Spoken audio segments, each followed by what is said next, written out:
معزز سامعین، یہ ایک حقیقت ہے، معزز سامعین آپ جانتے ہیں، اور یہ ایک حقیقت ہے کہ وہابیوں میں کبھی کوئی ولی نہیں گزرا۔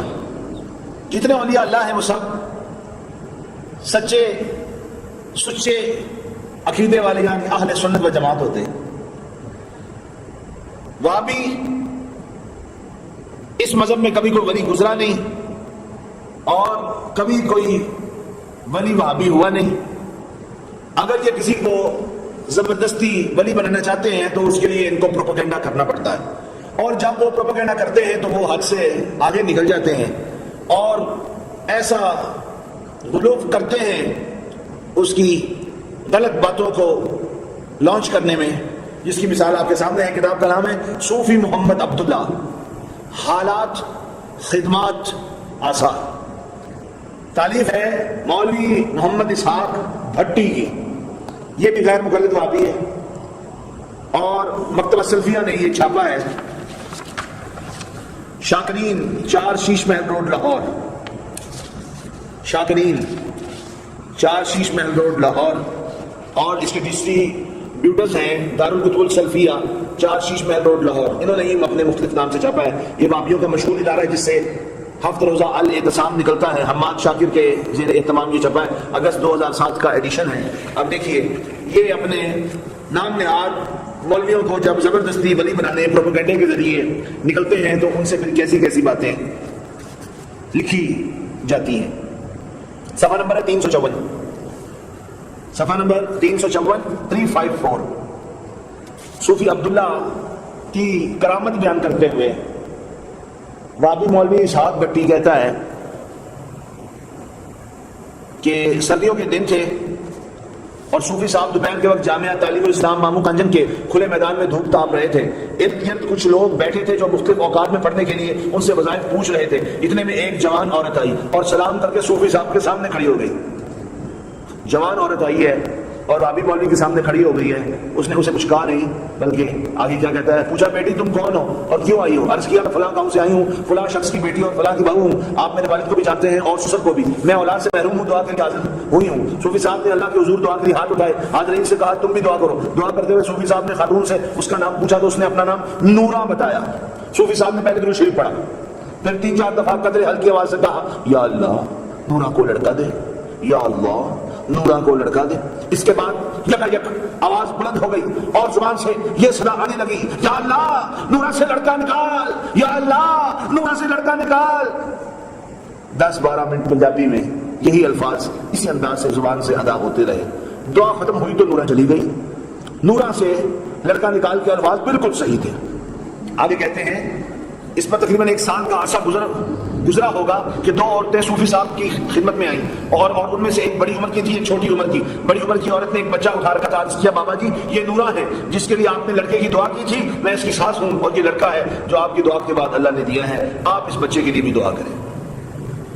یہ ان کے الفاظ ہیں اللہ کی بارگاہ میں، یا اللہ نورا کو لڑکا دے، یا اللہ نورا کو لڑکا دے، اور پھر اونچی آواز ہو جاتی ہے آواز، یا اللہ نورا سے لڑکا نکال، یا اللہ نورا سے لڑکا نکال۔ یہ مانگنے کا کون سا انداز ہے؟ مانگا تو عاجزی سے جاتا ہے۔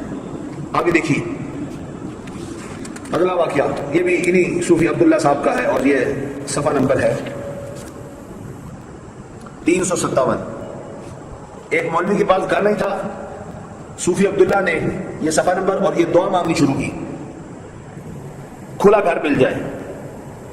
بقول مولانا محمد اسحاق سندھو کے صوفی صاحب نے دعا کی، یا اللہ تیرے گھر کیا کمی ہے، سب کچھ تیرے قبضے میں ہے، تو ہی سب کو دینے والا ہے، تو نے اپنی نافرمانی کرنے والوں کو اور قسم قسم کی برائیوں کا ارتکاب کرنے والوں کو بڑے بڑے محل اور مکان دیے ہیں، ان غریب لوگوں کو بھی ایک کھلا سا مکان دے دے، یہ تیرے نیک بندے ہیں دن رات تیرا نام لیتے اور تیری عبادت کرتے ہیں، ان کو تو کیوں کھلا مکان نہیں دیتا، ان کو تو کیوں کھلا مکان نہیں دیتا۔ یہ الفاظ ہیں، اس کو 10-12 بچے عطا فرما دے۔ کیا یہ الفاظ اللہ تعالیٰ سے دعا یوں مانگی جاتی ہے؟ ان کو تو کیوں کھلا مکان نہیں دیتا، ان کو تو کیوں کھلا مکان نہیں دیتا۔ اب دعا کا اگلا انداز، صفحہ نمبر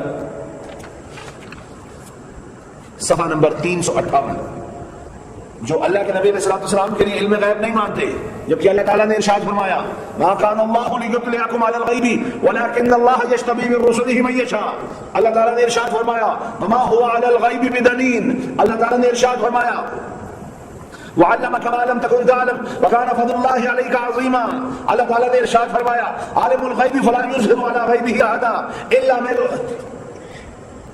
من ارتضى من رسول فانه يسلك من بين يديه ومن خلفه رصدا، یہ اللہ تعالیٰ نے ارشاد فرمایا۔ ایک لمبا واقعہ ہے طویل، ایک لڑکے کی شادی ہوئی اور وہ اس کے بعد اس کی بیوی چلی گئی، اب وہ قتل کرنے کے ڈر پہ ہیں اس کو، اپنے داماد کو۔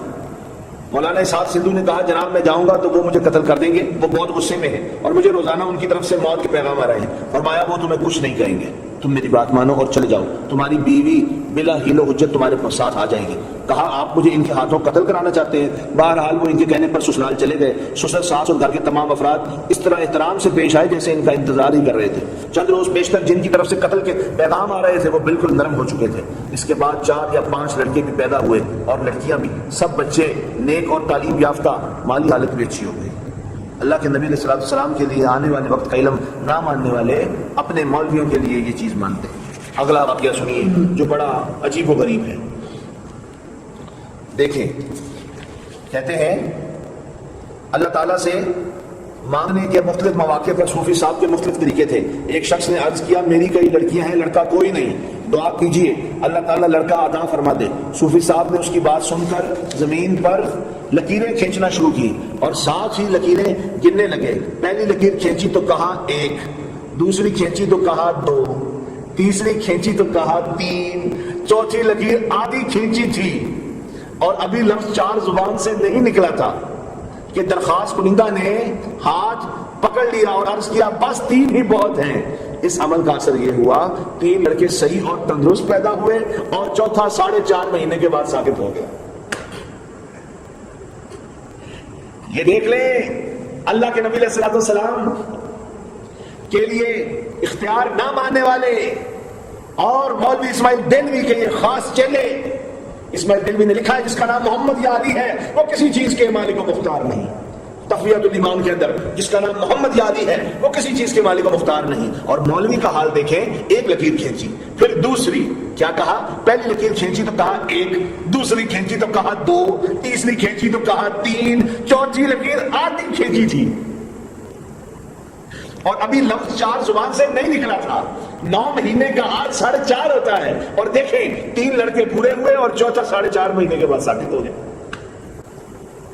انا للہ و انا الیہ راجعون، یہ ان کا حال ہے۔ اگلا دیکھیے، ایک شخص صوفی صاحب کے پاس آیا اوٹا والا کے قریب، چک نمبر 507 گاف پہ سے ایک شخص صوفی صاحب کے پاس آیا اور عرض کیا کہ اس کی بھینس دودھ نہیں دیتی۔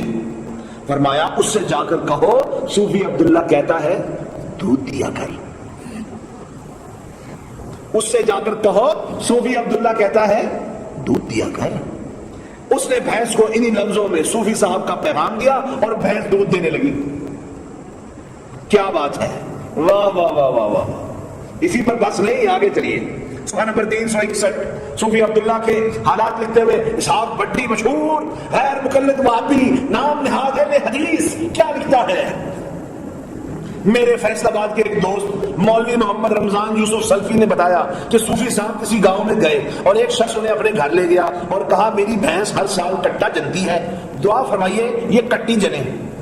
کیونکہ کٹی مہنگی ہوتی ہے، کٹا سستا ہوتا ہے، کٹا خرچہ ہوتا ہے اور کٹی سے ٹھیک ٹھاک پیسے آتے ہیں کیونکہ وہ بڑیوں کی بھینس بنتی ہے۔ یہ میں آپ کو بتا رہا ہوں۔ اب اسی لیے ہمارے معزز سامعین سمجھ چکے ہوں گے کہ انہوں نے کہا کہ کٹا نہیں کٹی چاہیے، کہا میری بھینس ہر سال کٹا جنتی ہے، دعا فرمائیے یہ کٹی جنے۔ صوفی صاحب نے بھینس کی دم پکڑی اور اسے 3 دفعہ کھینچ کر کہا دے کٹی دے کٹی دے کٹی۔ اس کے بعد اس نے متواتر 3 کٹیاں دی۔ کیا بات ہے، دے کٹی دے کٹی دے کٹی۔